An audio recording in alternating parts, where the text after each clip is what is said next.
I am so excited that y'all are here. I have really been wanting to get you, Stephanie, on air for a while. We've been playing tag since October, I think.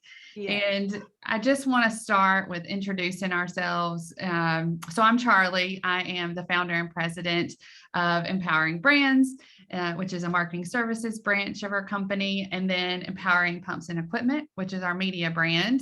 And then what we'll talk a lot about is empowering women in industry. And that is our conference and community where we lift up women, connect them like we're doing today. And so I'll start with you, Stephanie. Go ahead.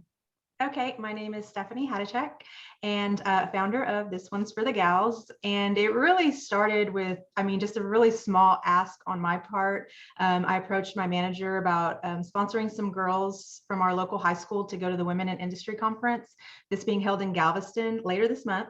And he said yes. And as I started approaching the school, they were extremely excited and said, 100%, we will collaborate with you on this.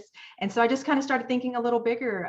If my company would sponsor an initiative like this, why wouldn't some of the other local industrial companies? And I was right. I have not heard a no yet.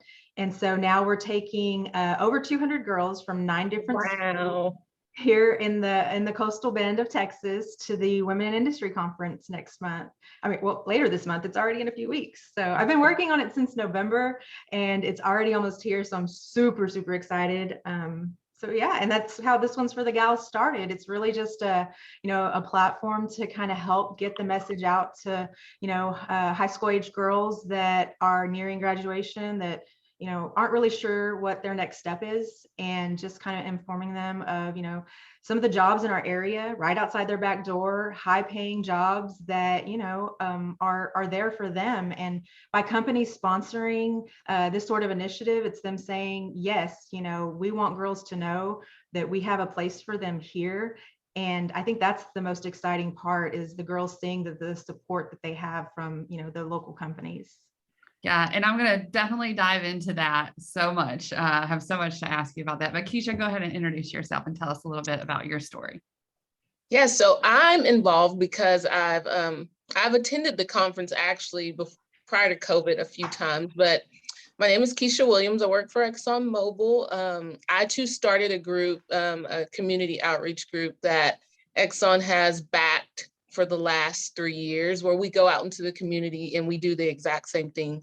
We try to let the high school, junior high students, and college as well, understand that these jobs are here, they're available, they're doable. A lot of people are afraid that they're not, and they are. And so we go out into the community and educate and give avenues of ways to obtain these positions through Lee College, the local college, and things like that. But for me, 12 years with ExxonMobil, 3 of those years as a process technician. So that's one of the most common positions that that people have out here in the plants. Beyond that, another 2 years as a console operator. So behind the computer that controls the process operation. And since then, I've been a supervisor, a chemical supervisor. So my specialty is plastics. I make all types of different plastics. And in addition to that, currently developing and starting up a new plastics unit. Very cool. And I've got to ask this question of you both, but how did you get into it? Like, how did you find this opportunity? What led you to this career that you have? Keisha? Yeah, so I grew up in Baytown, Texas. ExxonMobil's largest site is in Baytown, Texas. So I grew up with the plant in my back door. My mom worked for Bechtel. My dad worked for Dow. So it was always in my family, although I didn't know exactly what they did. I can't remember ever knowing what they did. I just knew they provided well for our family.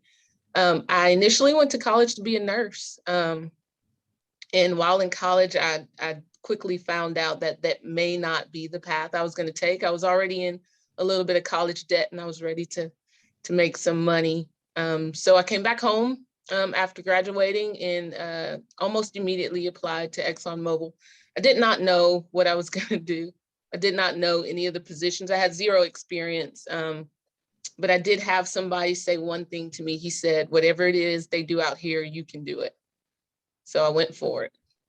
Wonderful, wonderful. Stephanie? So I grew up in a small town. Coming out of high school, I didn't know what I wanted to do. College wasn't something we talked about, in my family. My parents didn't go to college and they seemed to be doing fine. And so I thought, okay, I'm just going to go straight into the workforce. And a few years later, I found myself as a single mom with 2 little boys, and I knew I needed to make some money.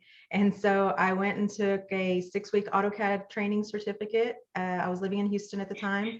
And with that certificate and a resume that, didn't have much on it, I walked into a job fair at Bechtel in Houston. And this was in 2007. And just basically said, I want to learn. And they gave me a chance. And getting on with them completely changed my life. It was an entry-level position, but I worked there for about 12 years and worked my way up through the company. And it was just a great opportunity for me. And then that's kind of what fuels me right now, is that, I didn't know that those types of positions were out there, much less that a woman could hold one, a girl could hold one. And so that's kind of what, it is just fueling my passion to kind of help girls, learn a little bit quicker than I did what's out there and all the possibilities that are out there for them. And, just create an awareness for them. Like I said, I did end up going back to college and getting my bachelor's degree at the age of 38.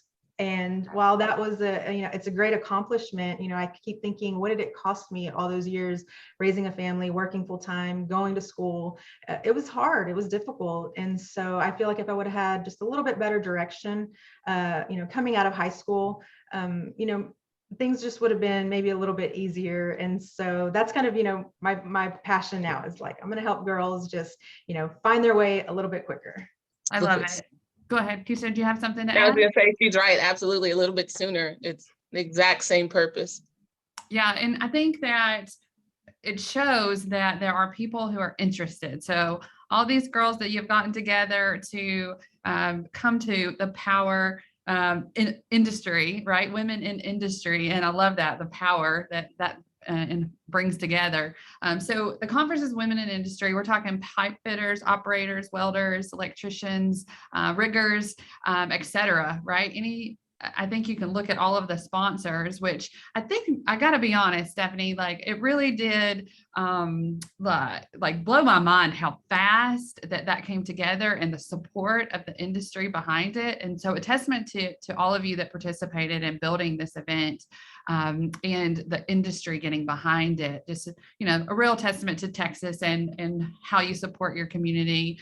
And then the amount of, people that you're going to touch with this conference. And so it's at Moody Gardens Convention Center in Galveston. That's March the 24th from 8 to 3. I think it's going to be awesome. I can't wait. And you will be speaking, Keisha. I know that you're going to be a speaker.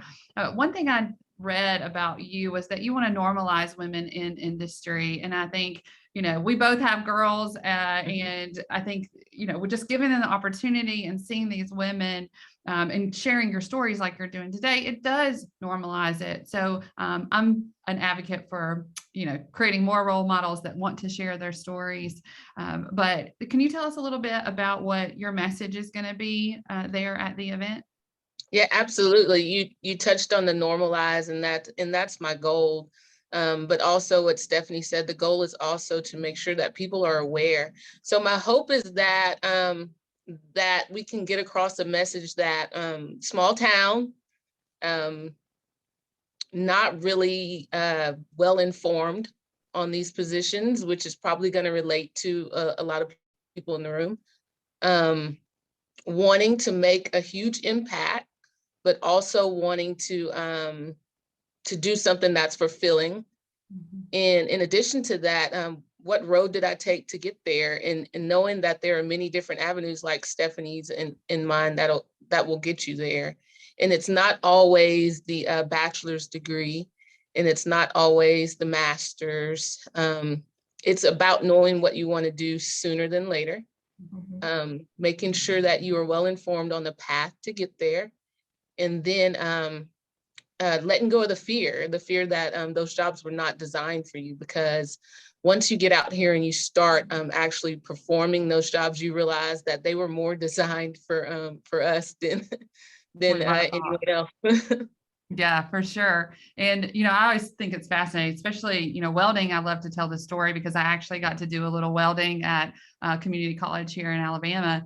And I think it's just a talent and a skill. And I think, if you go into these professions and you see that, like you're saying, like it is a talent, it's your gift and your talent that you get to offer the world. And there's so many jobs I won't even try to list them all as far as what you can go into, which is considered in industry. Stephanie, what do you think the success of this event was? Do you think it's just everybody wants to support women? That's kind of the thing to do right now, or is there something more? Goodness, I am still shocked, to be honest, of just the momentum that it gained so quickly. I think that, not only is there an overabundance of jobs in our area, I think companies are starting to realize that it's time that they start reaching into the high schools at that age to start, creating that awareness of these jobs out there, because these kids, they'll come out of high school and think, okay, I'll go for a 2-year or 4-year, but then what's after that? What can I do with that business degree or that accounting degree or that manufacturing degree or engineering degree? And I think times are changing, that the companies are starting to realize that they need to start investing more into the high school age. And when I presented, each company basically said, this is what Steel Dynamics is doing for Sinton High School. Would you be interested in sponsoring Taft or Odom, some of the different schools in our area? And I was specific. I said, we want to take, 30 girls to the Women in Industry Conference. And I, put the link to the conference and any information that I had. And that's where I got the most, oh, this is amazing. We didn't even know this existed, yes, we will support it. And I think, we just need to start talking and having conversations and telling people what we're doing. That's the only way, to be able to inform people of what's going on. This conference is quite a drive for us where we're located. It's about a 4-hour drive, but schools are investing in the hotels to take their kids the night before. It's amazing to see, the schools working together and the companies working together, sharing, the financial responsibility, financial investment that they're making with these kids, and saying, yes, we will do it. And it's really, really exciting. It is. And I think you touched on a little bit about just the, retaining, getting the talent, and, we've got to find the talent. We've got to prepare the talent. And, sometimes you do want to go to college first, but having a plan of where you're going to work after that, or having, get some of these skills in high school before you get out there into the workforce. And you're going to be, I forgot the word that I was going to say, but when you look at that resume, it's going to have more power there because you have that experience. I love the high school aspect and just all the things that we can do with industry. Recently, I went to San Jacinto College, and you could see the different labs, and there was a glycol unit out back I got to climb on and play.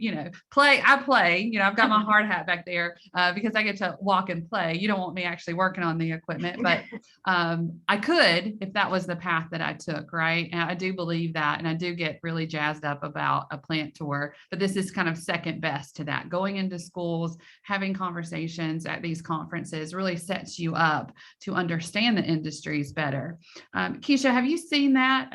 I know ExxonMobil, I don't expect a tour through that, but are there any, colleges or different things that you've seen where you can go out and take these students to see the kind of the real world side of things? Absolutely. Yeah, absolutely. So our local college is Lee College. ExxonMobil sponsors Lee College in their initiative to create a program based on, process technology, instrumentation, analyzers, and in other roles. But they too have a glycol unit. We do a lot of things there. We do interview preps. So we take them through our interview process to prep them for interviews in whatever company that they plan to interview for. We also take our technicians that we hire to Lee College for them to experience some of the different tools and things that we'll be using here at the site. So it's definitely a relationship that the company supports, and we work with them pretty often on their efforts to reach out to the community and show them that these positions are out there. These are the courses you can take to be certified to work them. And then you can take that certificate to any company and apply for a position. Yeah. Okay. Sounds like I need to tour Lee College next. Wonderful, wonderful. And that's the thing that I didn't know. And I've been in the industry quite a while. I just didn't pay attention. And I think it's being intentional about how we can really affect change in the workforce, and definitely need to bring more women into the workforce. Love that.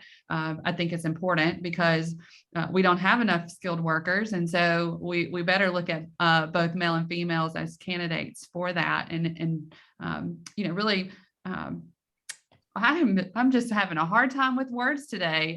Try, to equip them. That's the word I was looking for, to equip these students so that they can make the right choices leading into whatever their career path looks like, making sure that they have options. So I'm really excited that we have Stephanie, who is fueling the future of women in industry in Texas. And I can't wait to see what y'all do next there. I love that you're sporting that dovetail workwear, and they are going to be sponsoring the Empowering Industry event again. That's going to be October the 13th in New Orleans, so not too far from our Texas audience. Yep, a little fun area and kind of central. I'm in Alabama, and so it's really a fun time to be together. We have the water conference that's aligned with that too, which is called WEFTEC, WEFTEC, if y'all want to look that up. So just, a lot of people coming together there too. But first, can't wait to see what y'all do in March. Good luck with your event. And I want to end with, just some advice for women that are coming into this industry or thinking about getting into industry. Stephanie, I'll let you go first. So my piece of advice would just be, take the chance and step out of your comfort zone just a little bit. Ask questions. Don't be afraid to, approach, your counselor or your teacher if these types of roles interest you. I think that's one of the things that, I have found in speaking with some of the girls that, they're just like a little, shy, and don't really want to ask the questions. And so that's my biggest piece of advice is just ask, which is kind of what I did, to be honest. That's how this all started. It's, I just took the chance and took that little bit of risk and kept asking. And I mean, it's been super successful. Now we got this one's for the gals going. We have over 200 girls going to this conference, and lives are going to be changed by just asking. I love it. Keisha? Yeah, I mean, I'll just add to that advice because it's great advice. So once you've stepped out of your comfort zone and you've decided that this is the route you're going to take, educate yourself, be open to all the positions, not just some of them, but all of them. And then once you are successful in those positions, give yourself the time and space to adapt. A lot of times we see where we can bring women in, but we can't retain them because sometimes it's just too much of a shock to be in a male-dominated industry. But if you allow yourself the time to learn, grow, and adapt to your surroundings, the success is, the support that you'll have to be successful is beyond anything anyone could ask for. And the ability to support your family and your lifestyle outside of work is life-changing. Yeah, and it is. As a woman coming into a male-dominated space, it does take a little adjustment period, and look for people who are in your community that, or even outside, if that's not in your work environment, look outside and really build on that, community of friends. So just set you up in advance here. You don't have to be one of the guys. You can be yourself, and you can network with other women throughout our industry. And that's really that's where the success is, in my opinion, is making sure that you have strong mentors around you. And those can be men or women, but it's really important that we do keep our girlfriends as we go through this. Definitely, I'm so thankful for you, Stephanie. Thank you for joining our committee. Keisha, thank you for your time today. I can't wait to meet you in person. And, Absolutely. keep going. I love what y'all are doing. So thank you so much for joining me today. Thank you. Charlie.